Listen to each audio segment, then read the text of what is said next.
May 1945. The guns of Europe had finally fallen silent. Hitler was dead. Berlin lay in ruins, and the world watched as Germany surrendered unconditionally. For nearly 2 million Wehrmacht soldiers scattered across Europe, this was the moment they had been waiting for. After years of brutal combat, endless marches, and the relentless pressure of Allied offensives, they believed the nightmare was over. They were wrong.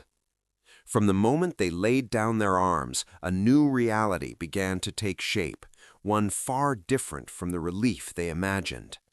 Allied officers organized mass surrenders across the continent, but the scale was overwhelming. In the West, entire divisions simply marched into Allied lines, sometimes in perfect formation, sometimes in ragged columns, exhausted and starving. No one had anticipated just how many men would appear, and the logistics to feed, shelter, and manage them barely existed. For the soldiers, the first hours of captivity brought a fragile sense of hope. Many expected warm tents, medical care, and a quick ride home.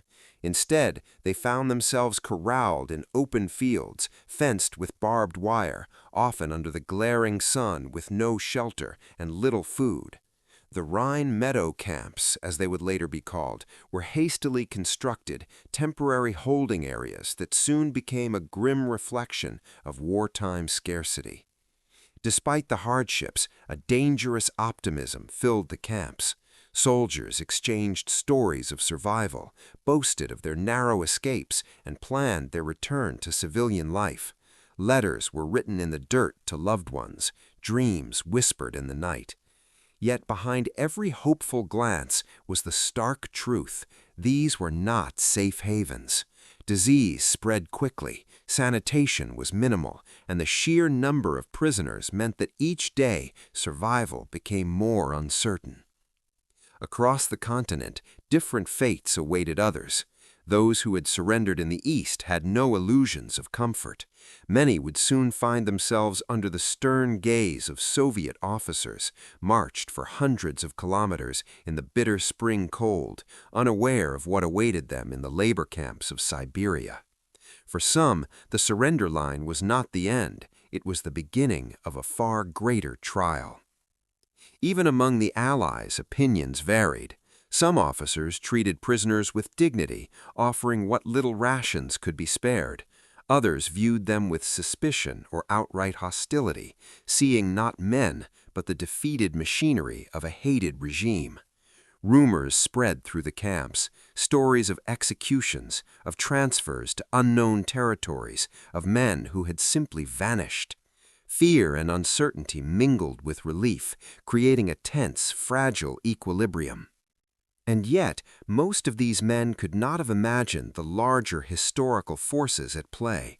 Their surrender was not just a military fact, it was a political statement, a tool in the hands of nations rebuilding from total war. Millions of lives were now subject to decisions far above their heads, dictated by strategic priorities, revenge, and economic necessity. The dream of walking home freely would soon collide with the harsh reality of post-war Europe. For the soldiers, the surrender felt like the closing of one door and the opening of another, far darker one. They had escaped the battlefield, but the path ahead would test them in ways no combat could. And for historians, journalists, and families, the story of what happened next would remain a complicated, haunting truth. One that stretched from the flooded meadows of the Rhine to the frozen wastelands of Siberia and beyond to the secretive mines and labor camps of post-war Europe.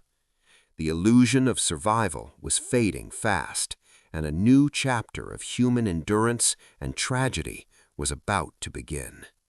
The Rhine Meadow Camps were never meant to last. They were hastily assembled along the western bank of the Rhine, stretching for miles in what had once been peaceful farmland. Soldiers arrived in waves, exhausted, hungry, and in shock at the sudden end of a war that had defined their lives. They thought surrender meant safety, but instead they found themselves trapped behind miles of barbed wire, surrounded by armed guards, and exposed to the elements. The camps were primitive. Open fields offered no shelter from relentless rain, sweltering sun, or bitter winds. Food was scarce, sometimes little more than a slice of bread and a week's soup each day. Water was often contaminated, and latrines were minimal, leading to outbreaks of dysentery and other diseases. Tension hung in the air, thick as smoke, as thousands of men shared the same cramped, muddy spaces. Despite the grim conditions, the prisoners clung to a fragile hope. They tried to maintain discipline, organized games, and improvised chores to pass the endless hours. But the reality of the situation was impossible to ignore. Thousands fell ill, and the weak and wounded were particularly vulnerable. Stories circulated of men collapsing from starvation, of bodies buried in shallow graves at night, unseen by most of the camp.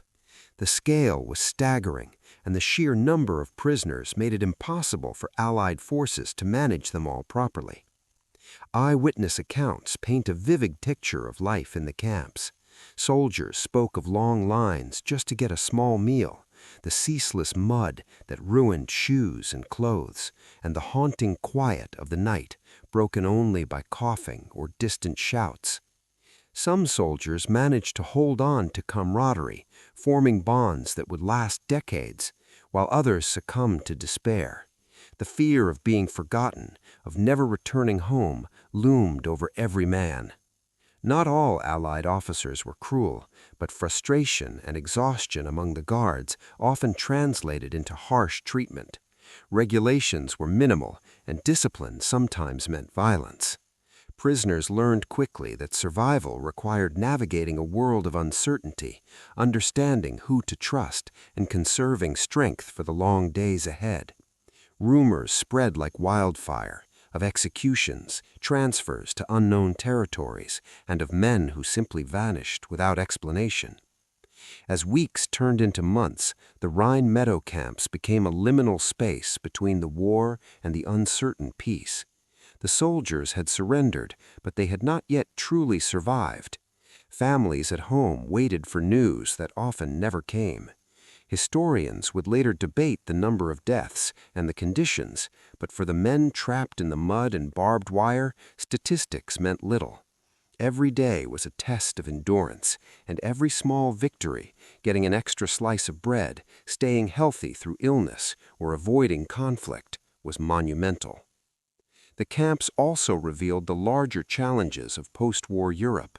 Millions of men were suddenly displaced, and nations were struggling to manage food, transport, and rebuilding efforts. The prisoners became pawns in a complex geopolitical game. How they were treated reflected not just logistical challenges, but political priorities, vengeance, and the harsh realities of a continent exhausted by 6 years of total war. By the time the prisoners were finally transferred to other facilities or released back home, the experience of the Rhine Meadow Camps had already left an indelible mark. Many would carry scars, physical, emotional, and psychological, for the rest of their lives. And for historians and the world, the camps stood as a stark reminder that surrender is never an immediate escape from suffering. It is, often, only the first step into a new and unpredictable struggle for survival. The illusion of safety had been shattered. The men who thought their nightmare was over had only entered the next chapter, one filled with hunger, fear, and a relentless struggle against forces far beyond their control. And for those who would survive, the Rhine Meadow Camps would remain a haunting memory, a place where hope and despair existed side by side in the mud and the cold. For those who surrendered in the East, the end of the war brought no relief, only a different kind of terror.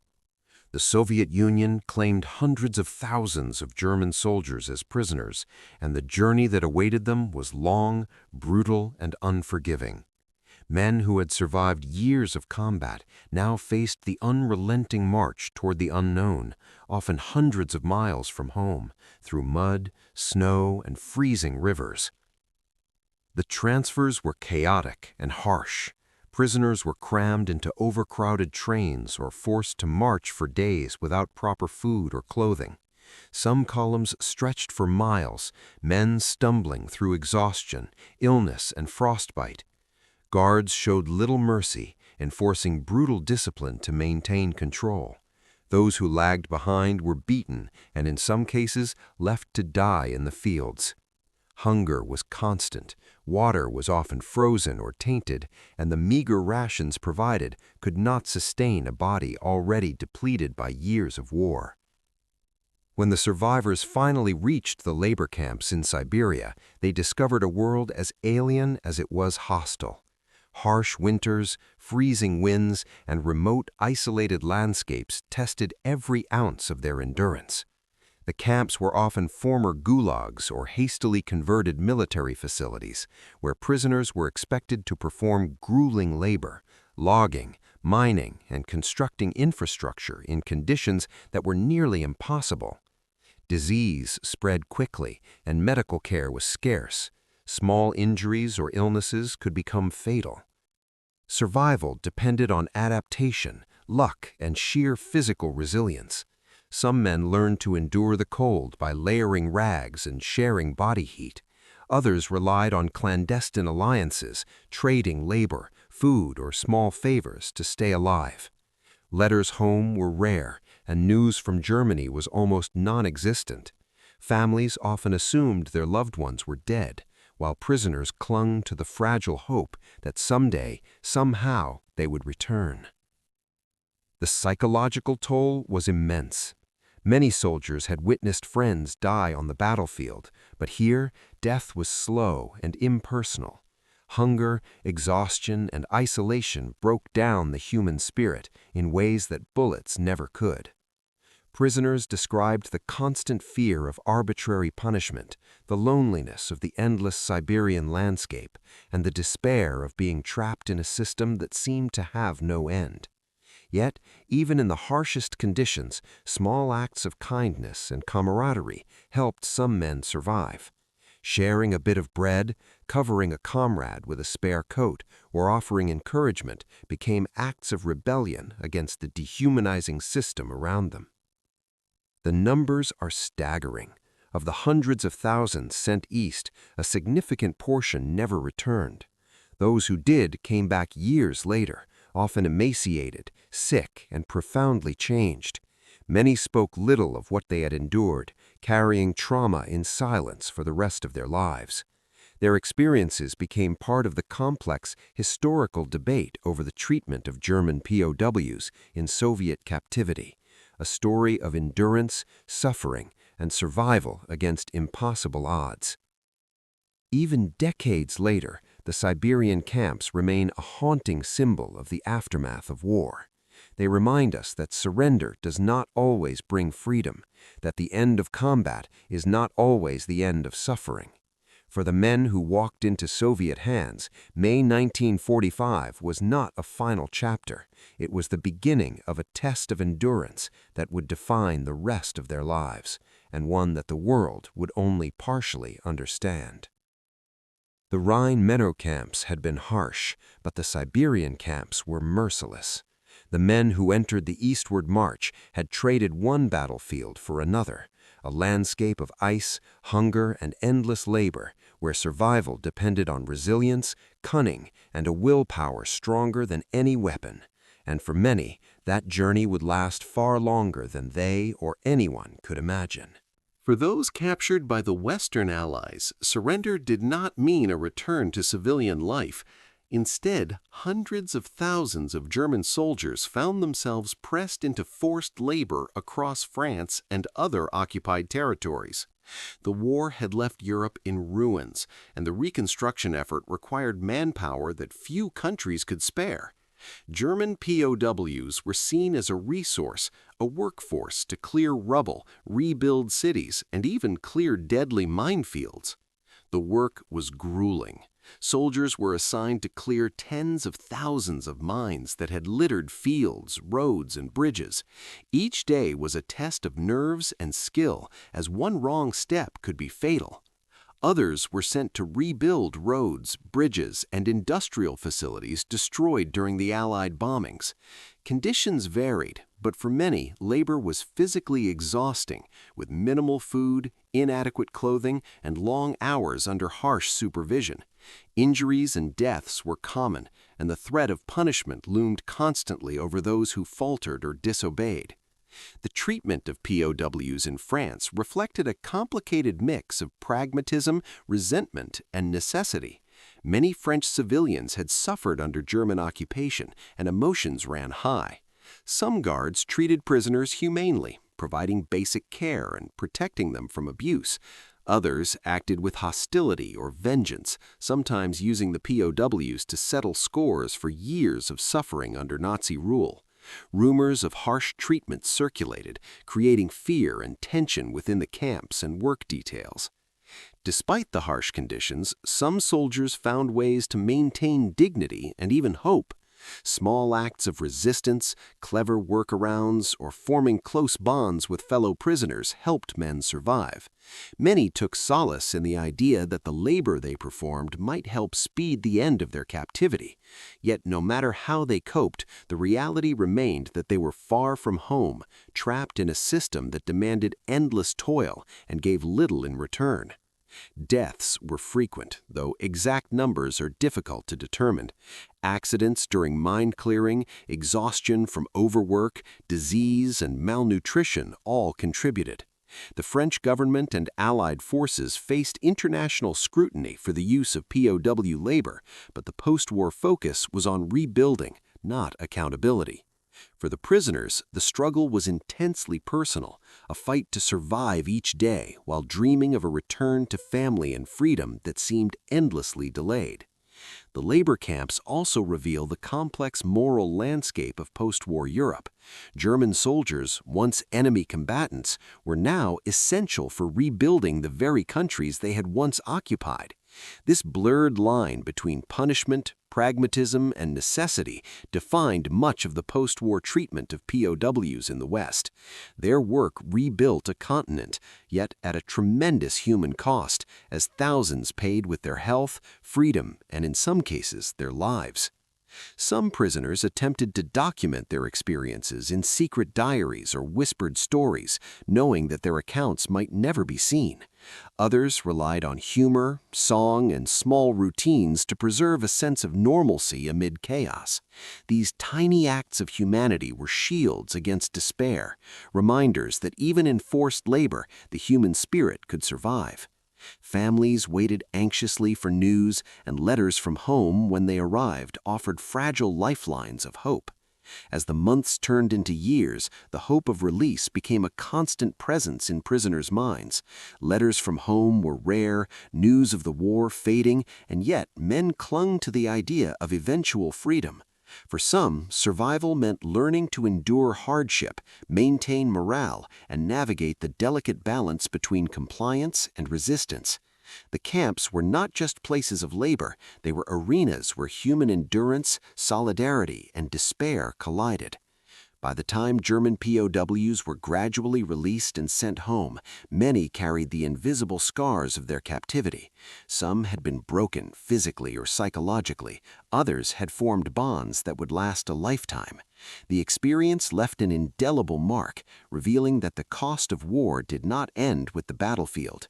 For those sent to clear mines and rebuild a shattered Europe, surrender was only the beginning of a new kind of struggle, one measured in exhaustion, fear, and the relentless passage of long, uncertain days.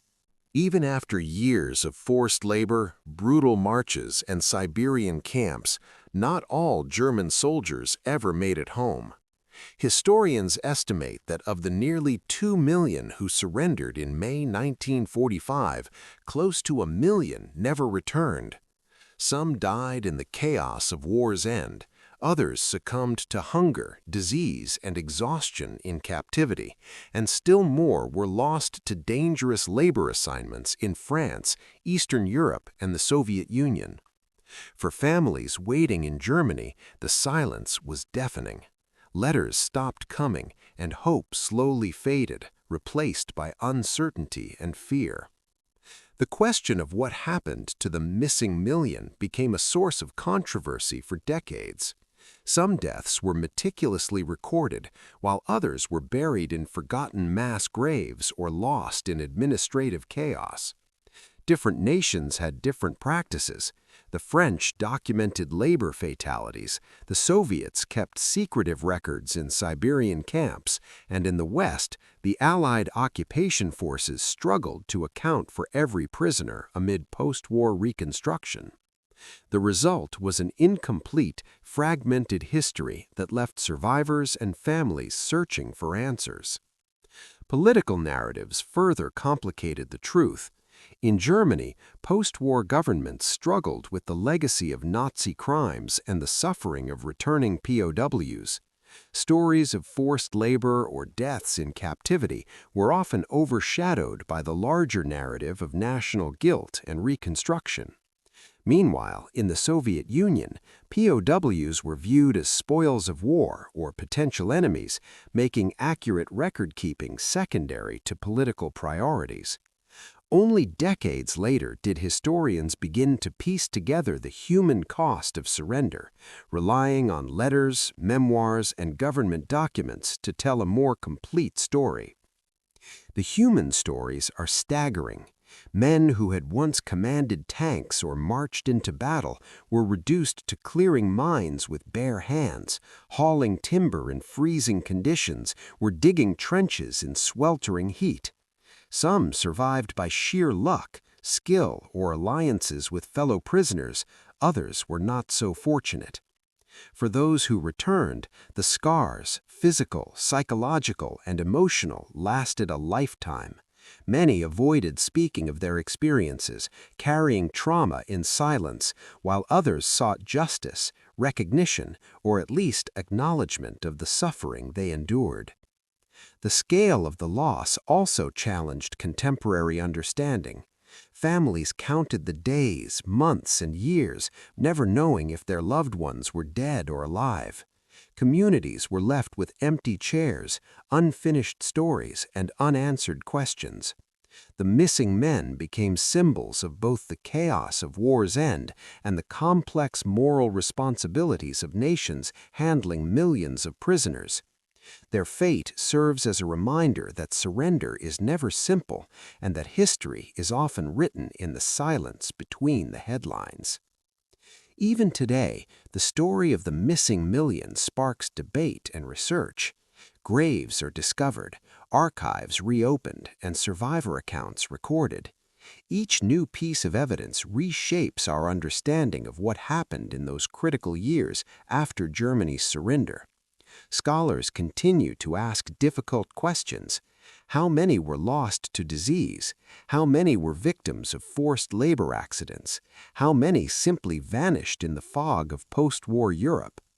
While answers remain incomplete, the collective memory of these men and the millions who endured captivity remains an essential part of understanding the human cost of World War II. The story of those who surrendered is not just a historical footnote, it is a testament to endurance, suffering, and the fragility of hope. May 1945 brought the promise of peace, but for many it also marked the beginning of a new struggle, one that took years and for some a lifetime to endure. The Rhine Meadow Camps, Siberian gulags, French minefields, and secretive labor assignments are all chapters in a story of survival and loss that echoes across generations. The men who never came home are a haunting reminder that surrender is never simple and that history is often written in the silence between the headlines.